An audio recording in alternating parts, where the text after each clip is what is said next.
petit mot sur votre participation pour commencer. Alors écoutez, c'était très intéressant le panel auquel j'ai participé. Les enjeux ont été très clairement posés sur l'économie du savoir.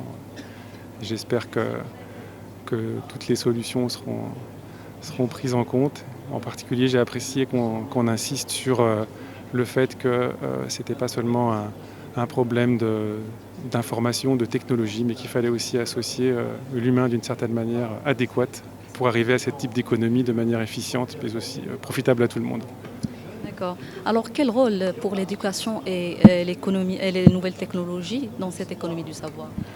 Alors on sait aujourd'hui que l'éducation, en particulier l'éducation dès la petite enfance, a un poids capital au plan économique, notamment en matière de croissance. On sait que plus on va investir tôt dans l'éducation, en particulier chez les jeunes enfants, plus le levier pour la croissance sera extrêmement important. C'est aussi important pour les parcours individuels. On sait que les personnes qui ont fait des études supérieures dans beaucoup de pays ont des revenus beaucoup plus importants que celles qui n'en ont pas fait. C'est aussi une capacité, l'éducation dans ce monde où le savoir devient dominant, non seulement à acquérir le savoir, mais aussi à savoir le trier, ce qui est un enjeu capital aussi pour les sociétés aujourd'hui. Comment faire en sorte que les individus puissent faire la part de ce qui est juste, faux, dangereux, dans ce monde où on est inondé d'informations très accessibles. Et il faut entraîner un cercle vertueux du savoir dans lequel le savoir qu'on va acquérir est un savoir qui permet de trier dans ce flot d'informations.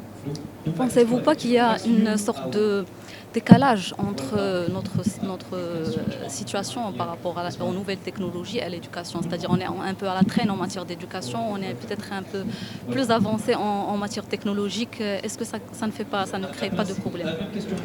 Alors en fait,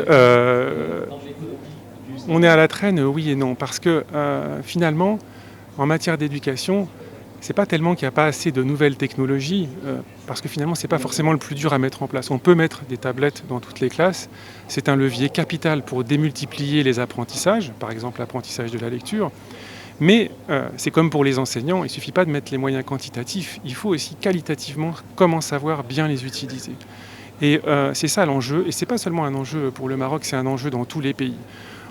Tous les pays sont d'une certaine manière à la traîne dans l'utilisation optimale de ces outils technologiques. Et ça, c'est une vieille histoire qui remonte aux origines de l'humanité. Quand il y a une innovation technologique, ce n'est pas une baguette magique. Il faut aussi apprendre et savoir comment l'utiliser de manière optimale. De ce point de vue-là, le Maroc a de bons atouts devant lui.